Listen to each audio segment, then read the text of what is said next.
உள்ளம் வீழ்ந்ததாடா தூக்கி நிறுத்தடா, உடலும் சோர்ந்ததா மேலும் வருத்தடா, கள்ளமாந்தராம் கயவர் நடுவிலே உழைப்பின் நடுவிலே மகிழ்ச்சி முடிவிலே என்ற பாவர்லேறு பெருஞ்சித்திரனாரின் ஊக்க வரிகளோடு அரசியல் என்பது மக்களை வைத்து பிழைக்க அல்லது மக்களுக்காக உழைக்க என்ற முழக்கத்தை முன்னிறுத்தி தொடர்ந்து நாம் களத்தில் நின்று கொண்டிருக்கிறோம். வெண்ணமேட்டுக்காரெல்லாம் வாயை மூடிட்டு இருக்கணும், வெண்ணமலைக்காரன் வாயே திறக்க கூடாது அப்படின்னு சொல்லி வச்சிருக்கானுங்களா இல்லையா அவனுக்கு ரெண்டு பேரும்? ஏன்? நீ அவன்கிட்ட காசை வாங்கிட்ட, நீ ஒருத்தங்கிட்ட காசை வாங்கிட்ட, பரிசு பொருள் வாங்கிட்டீங்கன்னா நீ அவனுக்கு அடிமையாயிடுற. அப்ப நம்ம என்ன பண்ணணும்? காசு கொடுக்கிறவன நம்ம பேசி பேசி என்ன ஆயிடுச்சு? பகையாயிட்டோம். காசு கொடுக்கிறவனை பேசுனா நம்ம பகையாயிடுறோம்.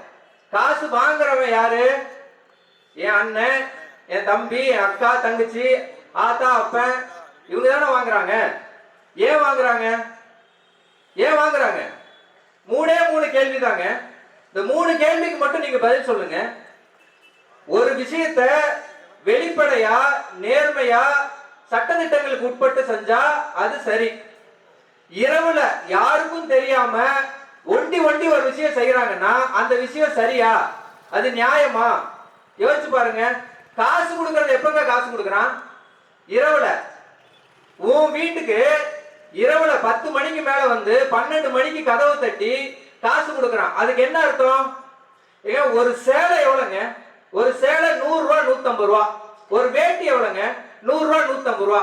ஒரு வேட்டி வாங்கி கட்ட வக்கில்லாத நிலைமையில வச்சிருக்கானா, இல்ல வேட்டி வாங்கி கட்டாம இவங்க எல்லாம் அமனமா தெரியுறாங்களா?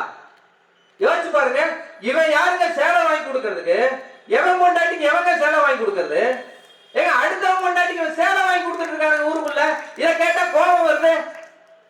நீ கொடுக்கறான்ல, அவன் வீட்டுல நீ போய் நைட்டு 11 மணிக்கு கதவை தட்டி நீ சேலையை கொடுத்துட்டு வா, அவன் இல்லாத போது ஏத்துக்கோனா உன்னை செருப்பாடி அடிப்பாம.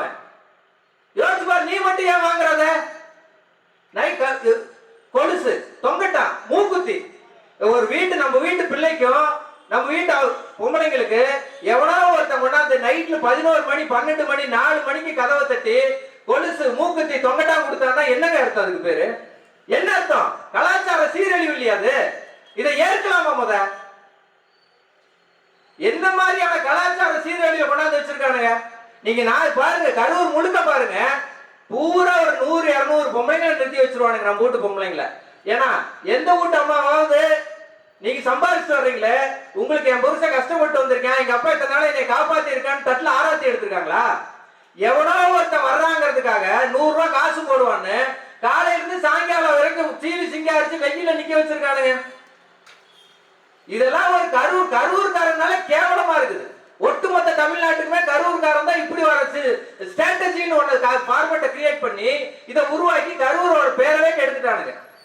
குடிக்க தண்ணி இல்ல, கழுவ தண்ணி இல்ல, மொத்தமும் தண்ணி பூரா வாங்கி வாங்கி குடிச்சிட்டு இருக்காங்க. வெக்கமில்லாம ஒருத்தர் குப்பம் ஜெகநாதன் கொண்டு விட்டானுங்க. அந்த மணல் கொள்ளைக்கு எதிராக கனிம கொள்ளைக்கு எதிராக போராடினால அந்த ஆளை இது வரைக்கும் போய் பார்க்கலீங்க. இந்த திமுகவோட ஒன்றிய செயலாளருங்க செந்தில் பாலாஜியை பங்காளி மூச்சு 300 தடவை சொல்றாரு. இதே கேசிபி வந்து ஸ்டாலின் அன்னைக்கு பார்த்துட்டு போனாரு. யாரு கேசிபி? உழைப்பால உயர்ந்த செட்டியார்னு பேர் எடுத்தவர். ஆனா அந்த உழைப்பால உயர்ந்தவரை மணல் கொள்ளைக்கு பயன்படுத்திக்கிட்டாங்க. மணல் கொள்ளை எடுத்தா கடைசியா சோத்துக்கே வழி இல்லாம இன்னைக்கு படுத்து கிடக்குறாரு. இல்லைன்னு சொல்லுங்க யாரையாவது. அவரை வந்து பார்த்துட்டு போன ஸ்டாலின் கனிம வள கொள்ளைக்கு எதிராக போராடி செத்தானா வந்து பார்க்கலீங்க இது வரைக்கும். அப்ப இவங்களுக்கு என்னங்க நோக்கம் இருக்கு? மக்கள் மீது அக்கறை இருக்கா? நாம ஏங்க திரும்ப இவன் இந்த 5 வருஷத்துக்கு முன்னாடி இவன் திருடுனேன், இவன் நல்லவன் ஆயிட்டான், இப்ப இவன் கெட்டவன் ஆயிட்டான், இப்படியே ஒரு கதையை சொல்லி மக்களுக்கு நேர்மையா உண்மையா நிக்கிற 15 ஆண்டு காலமா நாம் தமிழர் கட்சி அண்ணன் சீமானோ அவரோட பிள்ளைகளோ கத்தி பேச்ச மூச்சாக்கி நீங்க ஒரு துருவன்லாம் இருக்காருங்க. 2009 இருந்து பேசுறாருங்க ஒரு துருவன். முழுக்க உசுர கையில புடிச்சிட்டு பேசுவாங்க. எதுக்கு பேசுறாங்க? ஏதாவது விழிப்புணர்வு வந்துடாதா, மக்களுக்கு நல்லது நடந்துராதா, அந்த சமூகம் மாறிடாதா அப்படிங்கிற ஒரு ஏக்கத்துல தான் திரும்ப நடத்துறோம். 3-4 தேர்தலுங்க.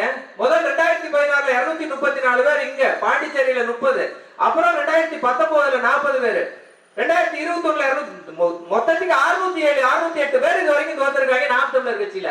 உலகத்துல எவனாவது ஒரு கட்சியில இத்தனை பேர் தோத்த கட்சி பார்த்திருப்பீங்களா? ஆனாலும் திரும்ப உங்க முன்னாடி வந்து நிக்கிறோம். ஏன் ஏதாவது மாற்றம் நிகழ்த்துறாதா அப்படிங்கிற ஒரு ஏகத்தை. எங்களுக்கு வேலை வெட்டி இல்லையா, பொழப்பு இல்லையா, விட்டுட்டு ஏன் வந்து நிக்கிறோம்? நீங்களா படுத்துக்கிட்டு காசை வாங்கிட்டு படுத்துக்குவீங்க. ஆனா பக்கத்து வீட்டுக்காரன் தப்பு செய்யறது நம்ம வீட்டுக்கு வர்றதுக்கு எவ்வளவு நேரம் ஆகும்? உங்க தெருவுல ஒருத்தர் வந்து தப்பு பண்றாங்க ஒரு வீட்டுல, நீங்க அதை அனுமதிப்பீங்களா? ஏன்னா அந்த வீடு நினைச்சு உங்க வீட்டை வந்து இரவுல தட்டுவான். அதே மாதிரிதான் நீ என்ன தப்பு பண்ணாலும் அது இந்த சமூகத்தை பாதிக்குது. எவனாவது வேட்டி சேலை கொடுக்குறேன், காசு கொடுக்குறேன், தோடு தொங்கட்டா கொடுக்குறேன், ஊருக்குள்ள வந்தா செருப்புல எடுத்து துரத்துங்க. அவனுக்கு அப்பதான் புத்தி வரும். கொஞ்சமாவது இந்த சமூகத்தை சீரழிக்கிறதுனே வந்து பிறந்திருக்கான கரூருக்குள்ள. எவனுமே கேட்க மாட்டான். அத இப்ப வந்து எவனாவது கேட்க சொல்லுங்க. நாம் தமிழர் கட்சி மட்டும் தாங்க இன்ன வரைக்கும் இந்த அரசியல் களத்துல உண்மை நேர்மை இருந்துகிட்டே இருக்கு. திரும்ப திரும்ப திரும்ப திரும்ப நீங்க புரிஞ்சா புரிஞ்சுக்குங்க, புரியலன்னா விட்டுருங்க. எங்களுக்கு அதை பத்தி கவலை இல்லை. எங்களோட பிறவி கடன் இந்த மக்களுக்கும் மண்ணுக்கும் வந்து நிக்கிறது தான். அதை செய்யறோம். அதுல எங்களுக்கு ஒரு ஆத்ம திருப்தி இருக்கு. அதனால தயவு செஞ்சு இந்த முறை நாம் தமிழர் கட்சியின் வேட்பாளர் மருத்துவர் கருப்பையா அவர்களுக்கு உங்களது பொன்னான வாக்குகளை அளித்து எங்களுக்கு நீங்க எல்லாம் துணை நிற்கணும்னு வேண்டி விரும்பி கேட்டுக்கொள்கிறேன். நன்றி.